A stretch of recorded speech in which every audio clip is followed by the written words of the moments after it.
My fiancée ghosted me a week before the wedding. No calls, no explanation. So I sold the ring and canceled everything.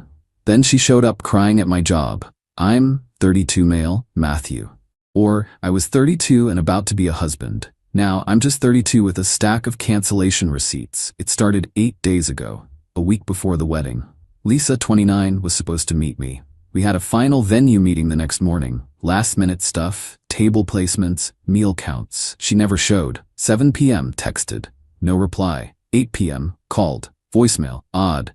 Her phone was usually surgically attached to her hand. 9 p.m. that gut knot started. Called again. Voicemail. I called her sister Ashley. Hadn't heard from her. Called her parents. Same. Panic.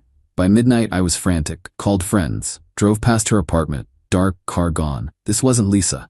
She was a planner, an over-communicator. To just vanish? Unthinkable. The next 24 hours were a blur. Hospitals, a missing persons report. Surreal. Her family was a wreck. I was torn between terror, something awful had happened, and a creeping dread of a more personal betrayal. Day 3, police found her. Safe. Staying with an old college friend, Sandra, 3 hours away.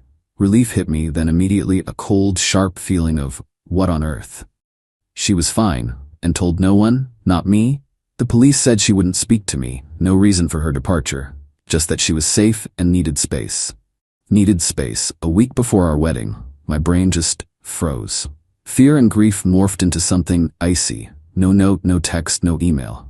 After 5 years, after planning a life, after picking out those darn floral centerpieces. Silence. So I started making calls. Venue, lost the $5,000 deposit.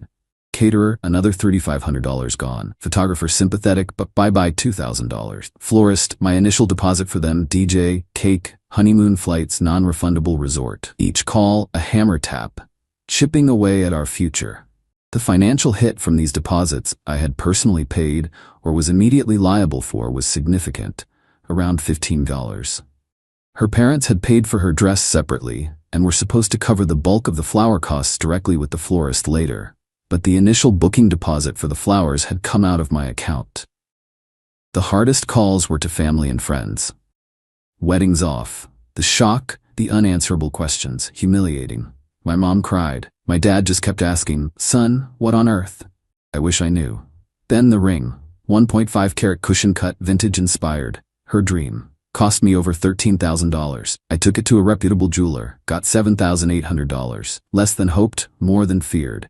That money went straight into my account, a partial offset against the $15,000 in direct losses I'd already incurred from non-refundable deposits and commitments. It barely scratched the surface of the financial damage, but it was something. I packed every single thing of hers in my apartment. Photos, clothes, that silly carnival teddy bear.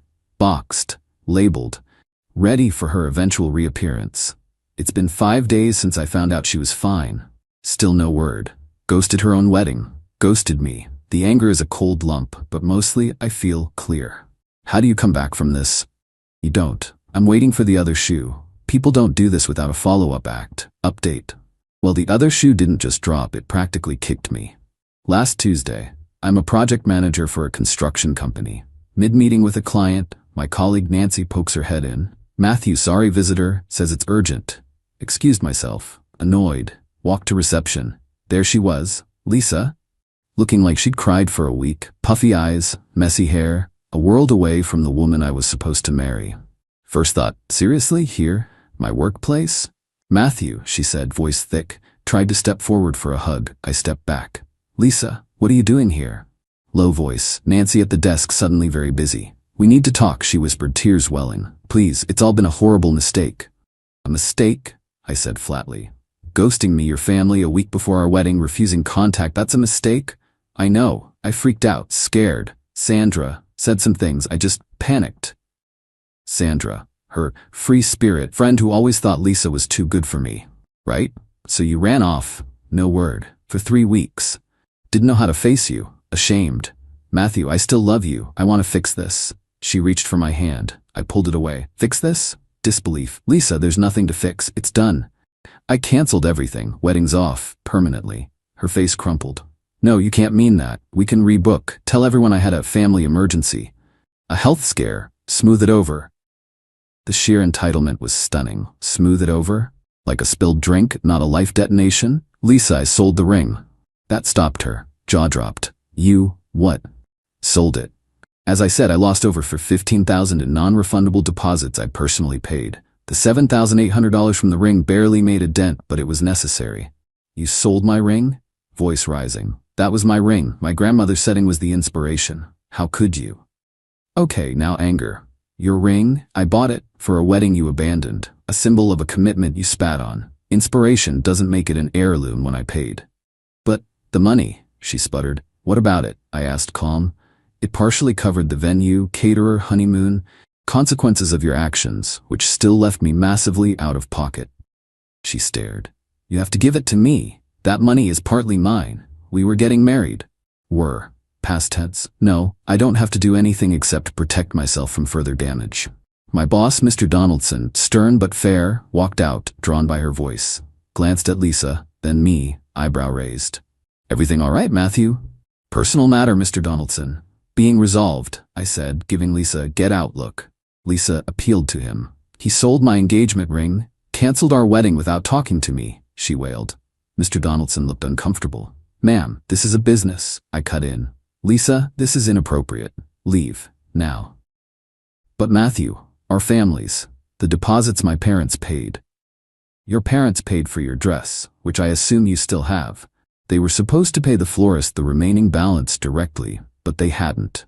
When I canceled the florist contract, I got stuck with their $1,400 cancellation fee because I made the initial booking. That fee added to my already huge losses the ring money only fractionally covered. I have receipts for everything. You can discuss those charges with your parents. She looked slapped. Ugly crying now. You're so cruel. Cold. I made a mistake. Don't I deserve compassion? Compassion? Ice in my voice. Use that up, wondering if you were dead in a ditch. Want compassion? Start with an actual apology, an explanation that isn't blaming your friend. And don't accost me at my job, demanding money from a ring you forfeited when you fled, especially when I'm still dealing with the financial fallout you caused, including bills your parents should have paid. I dislike you intensely, she screamed. Colleagues staring, cheeks burned but resolve hardened. Feelings becoming mutual. Security can show you out. She glared venomously, spun and stormed out, nearly tripping over a plant. Mr. Donaldson. Well, that was a lot. You okay, son? Peachy. But I was shaking. Not fear. Audacity. She didn't just want forgiveness. She wanted an eraser, expecting me to foot the bill. Later, her mother, Margaret, called. Oh, joy. Update Margaret. Lisa's mom. Always concerned with appearances, polite but judgmental. Her call a few hours after Lisa's office flame out. Matthew, dear, she began, faux sweetness dripping. Lisa is beside herself, distraught. I can imagine, I said dryly. Screaming in someone's workplace is tiring. Sharp intake of breath. No need for sarcasm. The poor girl made a mistake. A big one, yes. Her father and I are deeply disappointed, but she's realized her error, wants to make amends. Her amends involve demanding I reinstate a canceled wedding and give her money from a ring I sold to partially cover her mess, a mess that still left me thousands in debt. That's delusion, Margaret. She was upset about the ring, naturally, Margaret said, glossing over it. Sentimental value, the design. The design she picked from a catalog. Sentiment was in the commitment she abandoned. Matthew, Margaret's voice firmed. This isn't just about feelings. There are considerable costs. We paid for her expensive dress, and we'd given you two a substantial monetary gift for your honeymoon. $5,000. Given the wedding is off, by your hand with the cancellations. I almost laughed. Hold on, Margaret. Wedding's off because Lisa vanished, causing me emotional distress and massive financial loss. I canceled because the bride was MIA. Your $5,000 gift went into our joint wedding fund spreadsheet. It clearly shows allocation to the non-refundable Maldives resort Lisa insisted on. I have bank statements and payment confirmations. Want them? Silence. Then improper for you to have kept that money. Improper? Quite annoyed now. What's improper is your daughter vanishing, leaving me with pieces and bills. That $5,000 covered 2/3 of the lost honeymoon. I absorbed the rest, plus all other deposits I'd made. The ring money only partly offset my initial losses. It didn't make me whole.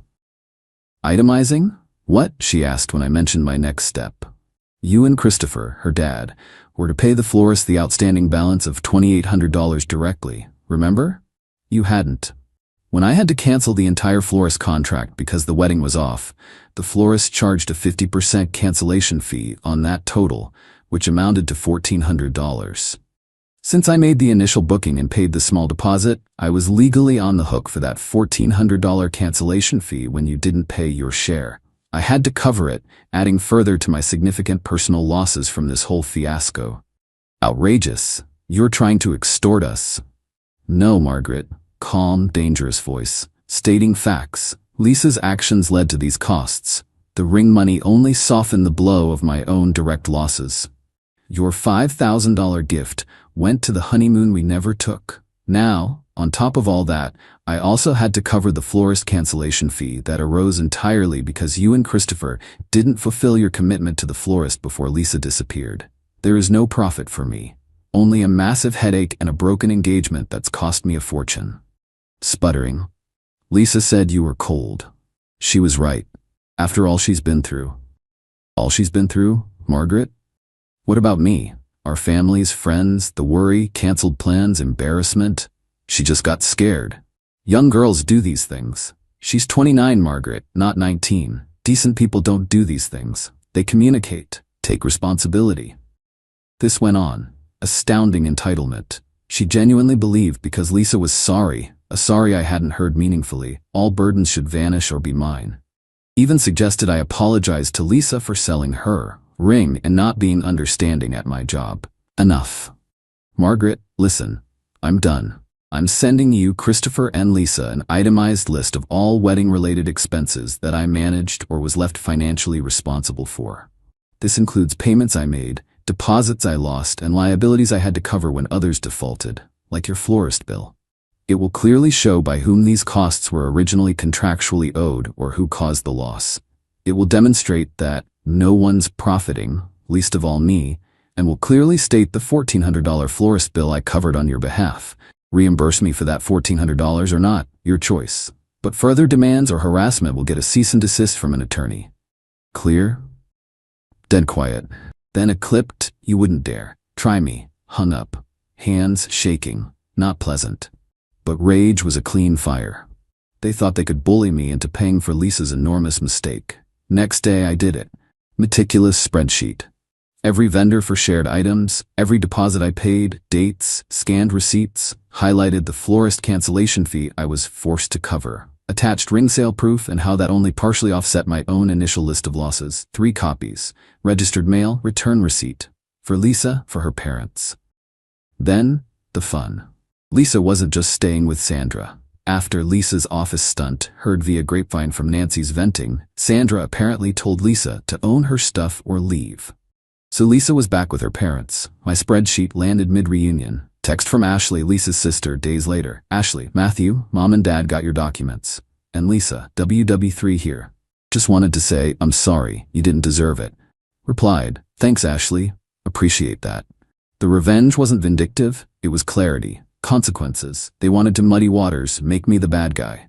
Spreadsheet was my factual weapon. Heard Lisa tried spinning a story to mutual friends about me getting cold feet, being controlling, she had to escape. After her job meltdown. Audacity. But my calm explanation, her public meltdown, it contrasted sharply. People talked, not kindly about her. Her victim narrative backfired, especially when her financial demands leaked, likely via Margaret. Fallout was simple. Her actions, her consequences. No drama, just paperwork and truth. Still no florist fee reimbursement. Don't expect it, but they know.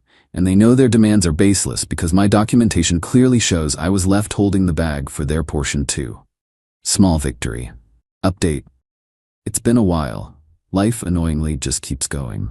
After I sent that registered mail of financial truth, the initial explosion, per Ashley, settled in silence. Blessed, golden silence. No more calls from Margaret, no tearful, manipulative ambushes from Lisa, no angry emails from Christopher, her dad, who I always figured was quietly baffled by his family anyway. I didn't get the full $1,400 for the florist cancellation, the part her parents should have paid. Knew I wouldn't. Prying money from a self-righteous Margaret? Easier to baptize a cat. The principle was asserted. The spreadsheet detailed my complete financial burden, including covering their lapse. What I did get was a gem from Ashley about a month ago. We'd kept sporadic, cautious contact.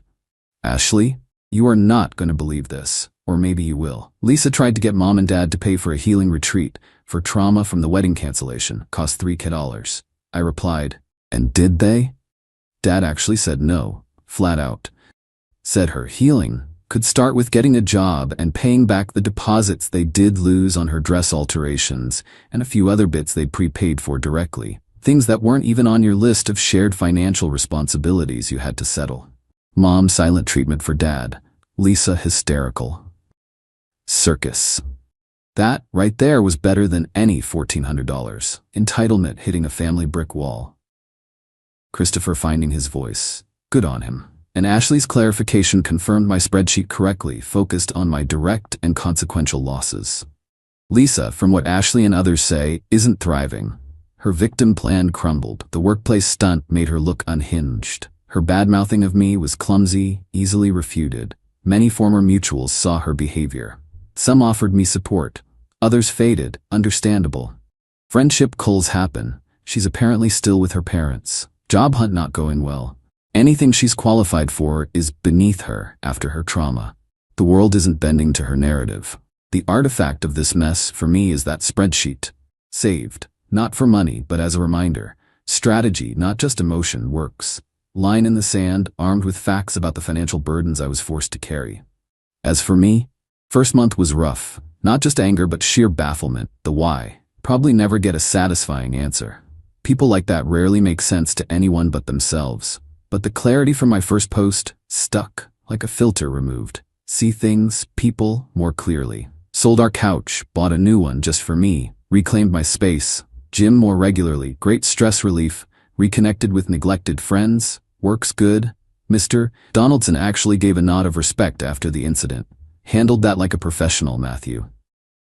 Small things matter. Dating? Definitely not. Not yet. Trust feels daunting, but not bitter. Trying not to be. Focusing on myself, career, friendships, healing, I guess, my way. No $3,000 retreat needed. Sometimes late at night, a flicker of old hurt, betrayal, the imagined future, but it passes quicker, replaced by quiet satisfaction. Not loud victory, but calm assurance. I handled an impossible situation with dignity, strength. Didn't let her destroy me, my finances, or reputation. She faced consequences, natural ones.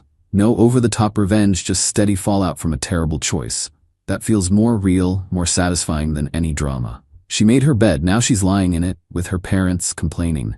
I'm sleeping just fine.